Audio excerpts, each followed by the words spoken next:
This is Gregory Peck speaking, and I'd like to tell you something about the Guns of Navarone, because it's the most unusual film in which I've ever appeared. I play the role of Mallory, the man whose job it is to lead 6 expert cutthroats and saboteurs on a desperate and impossible mission. Watch out! Which means that there is a traitor in this room. The Guns of Navarone, I promise you, is probably the most exciting film you will ever see.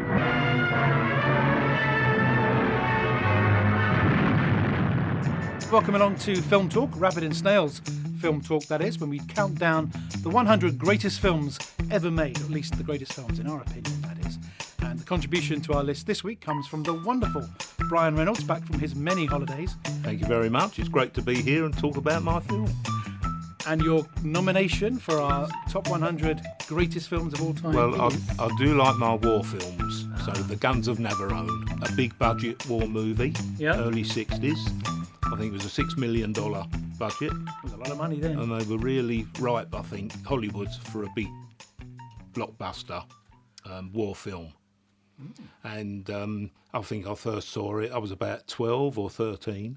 I can't imagine you 12 years old. I mean, and it's full of suspense and adventure about these 2 huge guns which have got to be knocked out one way or another. Guns are so big they had to build them into a cave in a mountain on this island called Navarone. And of course, it killed anything in the seas that was going around, and they had to kill these guns because they had these 2,000 troops on another island that had to be rescued. Wow. So it was imperative that these guns were taken out. And it's one of the biggest war movies of all time, really, isn't it? It's a huge perennial favourite as well. It is. I mean, it was Oscar nominated for Best Film for that time, 1961. And of course, it's absolutely full of Oscar winners and nominees, you know, David Niven, Gregory Peck, Anthony Quinn, Anthony Quayle, etc. Shot by Ozzie Morris, you know, a great British cinematographer. Yes, one of the greats. And Carl Forman, who I think he adapted it from the book, Alistair MacLean.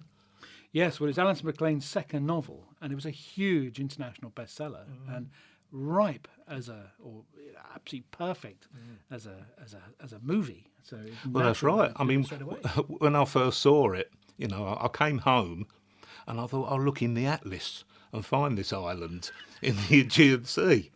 You're never going to find it because it's all fiction. Yeah. So, of course, detail, etc., doesn't really matter, to be honest. I mean, I think that they actually used American tanks during the shooting with, German markings. Oh, right. So, I mean, detail didn't really matter that much. But it was such a great film, and it's such great entertainment. So and you can watch it time and time again. What's the appeal, though, of war movies in particular for you?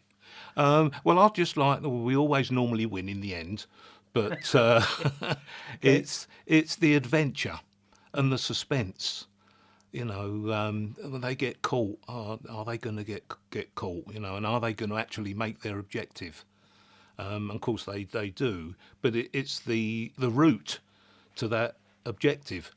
You know, all these guys were got together as a team of saboteurs. Of course, there's an issue amongst all these guys because they've got history, some of them. So not only have they got the thing of getting across the island to where the guns are, dodging the Germans at every opportunity, but there's also issue with, you know, bickering in the team. But there's a traitor. Exactly, they discover there may be a traitor amongst them. That's right, yeah. We won't say who it is for the one person who's yet to see the film. But yes, I mean, David Niven really because he's the explosives expert. Yes. And of course, he's lost all his gear. So, of course, when they're about to finally get into where the guns are, he's got nothing to go with. So then he really lets rip at everybody. And, you know, thinking, you know, just what's been going on, you know, all these, because the Germans seem to be catching them all the time. And of course, there is a traitor in the group.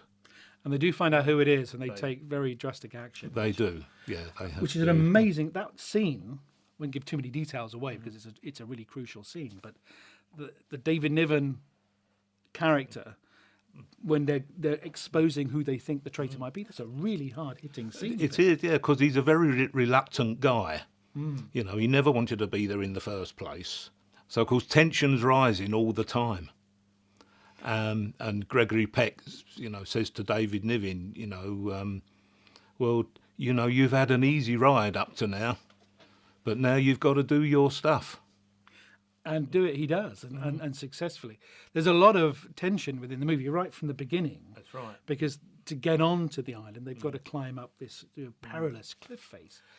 But the Quayle character has an accident. He's meant to be leading the operation and damages his leg. That's so right. they really He are. breaks his They've got to legs. carry him quite literally. Through the whole film. I mean, from day one, I mean, they hit this storm.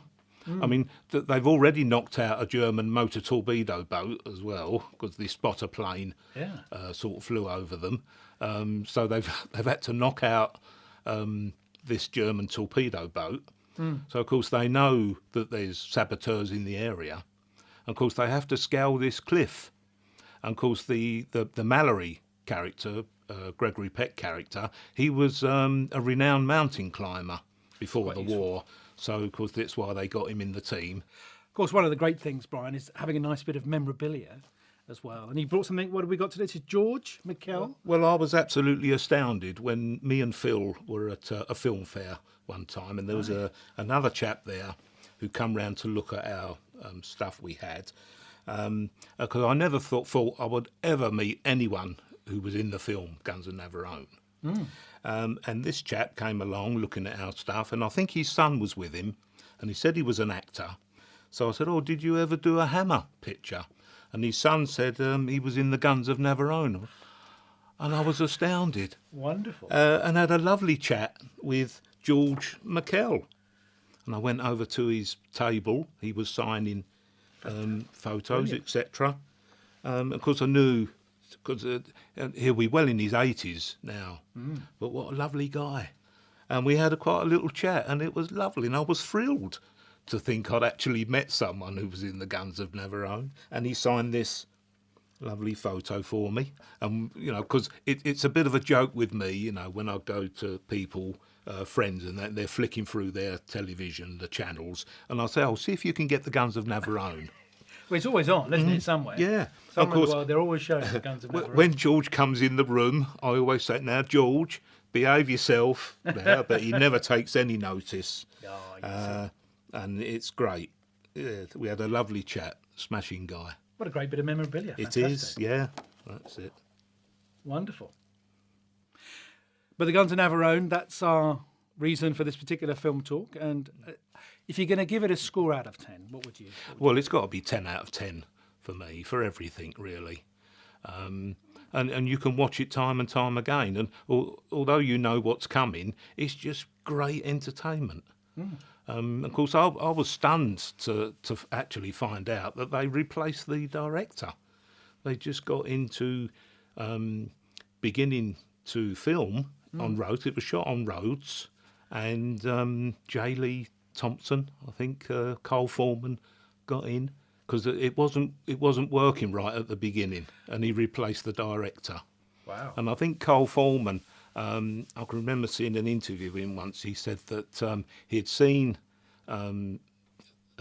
Lee Thompson's work, where he'd filmed sort of big epic type productions, but also more conflict with people type productions. And of course, you got that. That's the story, isn't it? All part of Guns of Navarone, and it worked really well. Fantastic. Well, there we are. Brian is saying 10 out of 10 for the Guns of Navarone. If you agree with Brian, feel free to leave a comment down below. If you don't agree with Brian, still leave a comment down below and tell us the reason why. But Brian, thank you very much for joining us on Film Talk and talking about the Guns of Navarone. Well, you're welcome. I hope you all enjoy it. Great film. Thank you.